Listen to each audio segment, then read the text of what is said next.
negotiate pretty well, although it is an art. But there are people that can negotiate pretty well. But most importantly with Steve, he's just a great guy. Everybody loved him. Everybody. I mean, I know some negotiators that are so good, but you wouldn't have had peace in the Middle East. Would be in World War III right now with some of these guys. Everybody loves Steve, and they respect him, and they somehow can relate to him. I've known him for many years, and I've seen it over and over again. להוציא את חבר הכנסת עודה, להוציא אותו מהאולם, להוציא אותו מיד, החוצה, החוצה. Please expel this Knesset member. Please expel this Knesset member. Please expel Knesset member Kasif out of the hall. Please expel him immediately.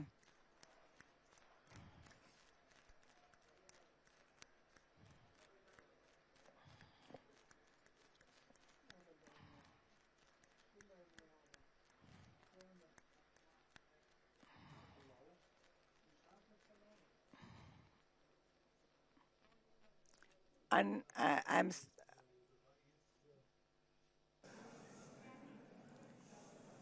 That was very efficient.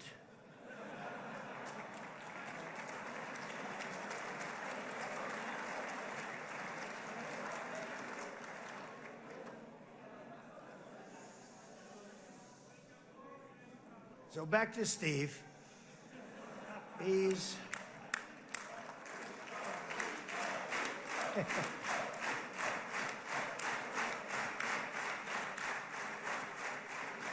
But I tell one story because he was so involved, and then we called in Jared. We need that brain on occasion. We got to get Jared in here. We got to get a certain group of people. But Steve started this all by himself. I call him Henry Kissinger, who doesn't leak, okay? Henry is a big leaker. He leaked. Steve doesn't leak. Steve just wants to get the job done. He wants to do what's right. But I'll give you just a quick story because, as you know, he's working on the war with Russia and Ukraine, a war that would have never happened if I were president. A shame. 7,000 young soldiers a week are being killed. More than that this last week.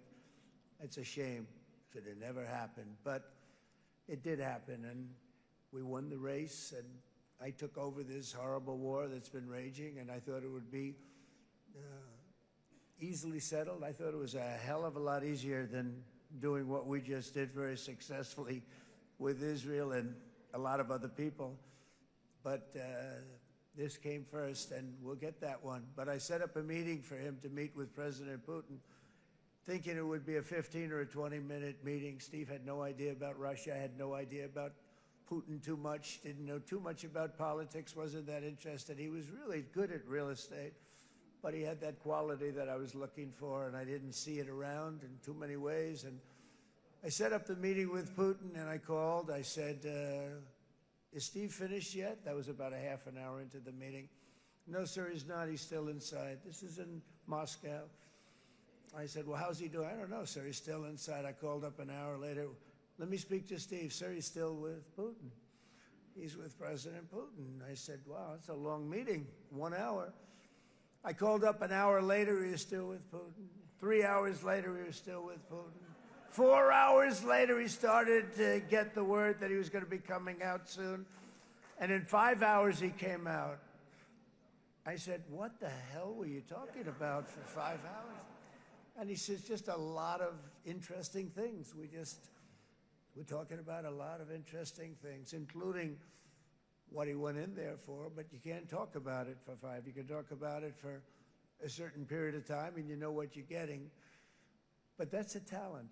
That's a talent where you can do that. Most people I'd send in, number one, they wouldn't be accepted. Number two, if they were, the meeting would last 5 minutes, and that's what happens with Steve. Everybody loves him. They love him on this side. They love him on the other side. And he really is. He's a great negotiator because he's a great guy. So thank you very much, Steve, very much.